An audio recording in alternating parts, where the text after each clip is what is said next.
Straw beauty and kitchen টিপসে সবাইকে স্বাগত।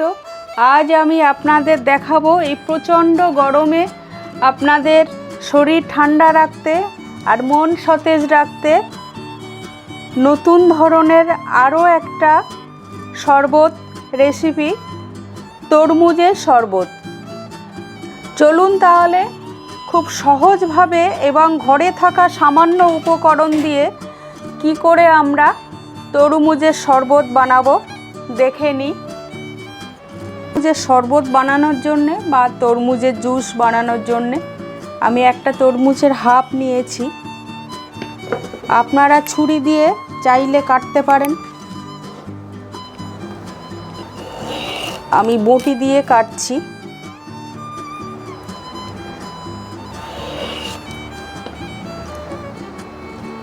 আগে খোসাটা ফেলে নেব।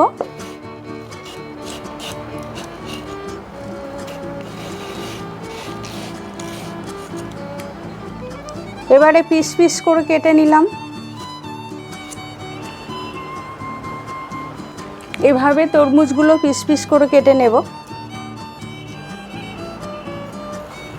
আপনারা চাইলে ছুরি দিয়ে কাটতে পারেন।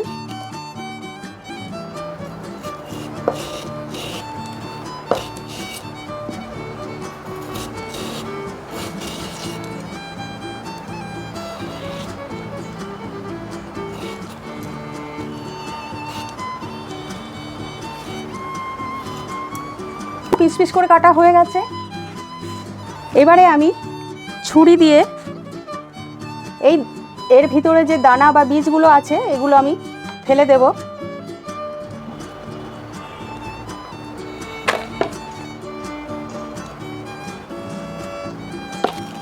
এভাবে আপনারা সবগুলো দানা বা বীজ এভাবে তরমুজের ভিতর থেকে ছুরি দিয়ে দিয়েই ফেলে দেবেন।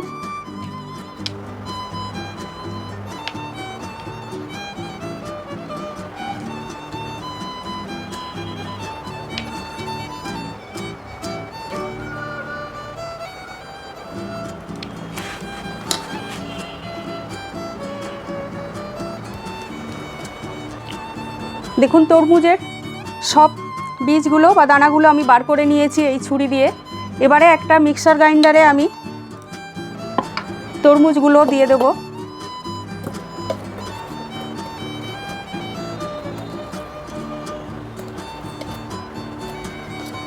এই গরমে আমরা বাড়িতে যে কোনো জুস, ফলের জুস বা শরবত করে বাড়িতে প্রতিদিন আমরা খেতে পারি। এতে শরীর সুস্থ থাকে এবং শরীর ঠান্ডা থাকে। তরমুজগুলো এবারে আমি মিক্সার গ্রাইন্ডারে দেব, জুস করে নেব। দেখুন তরমুজের জুসটা আমার করা হয়ে গেছে। এই খুবই সহজ পদ্ধতি, আপনাদের খুব সাধারণ ঘরে থাকা কয়েকটা উপকরণ দিয়েই আপনারা প্রতিদিন এভাবেই তরমুজের এই শরবত করে খেতে পারেন। গ্লাসেই তরমুজের জুসটা ঢেলে দেব। এই তরমুজের শরবত রেসিপিটা আপনাদের যদি ভালো লাগে একটা লাইক কমেন্ট করবেন। আর যারা নতুন আছেন তাদের কাছে একান্ত অনুরোধ রইল আমার চ্যানেলটা সাবস্ক্রাইব করে দেবেন। দুটো গ্লাসে ধরলো না, আমি 3টে গ্লাসেই নিয়ে নিলাম।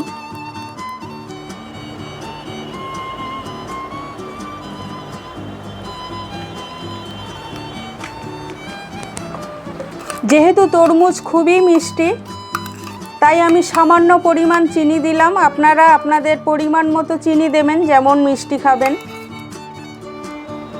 আর যারা সুগারের পেশেন্ট আছেন তারা একেবারেই চিনি গুঁড়োটা একেবারেই দেবেন না।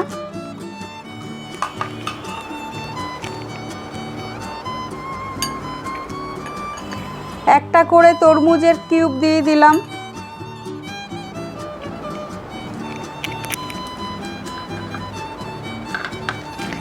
একটু লেবুর রস দিলাম। তরমুজে আপনারা অবশ্যই লেবুর রস দেবেন। আর পুদিনা পাতার ফ্লেভার যদি আপনাদের ভালো লাগে দেবেন। আমার তরমুজে পুদিনা পাতার ফ্লেভারটা ঠিক ভালো লাগে না, তাই আমি দিলাম না। সোডা ওয়াটারও দিতে পারেন সামান্য পরিমাণ করে, 1 চিমটে করে। দেখুন আমি একটু বিট লবণ দিয়ে দিলাম।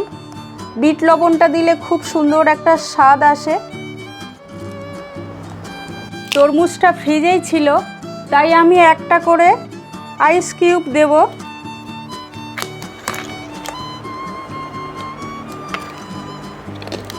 আপনারা গার্নিশিংয়ের সময় এরকম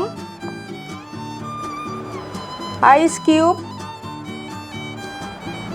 আর লেবু দিয়ে আপনারা গার্নিশিং করবেন।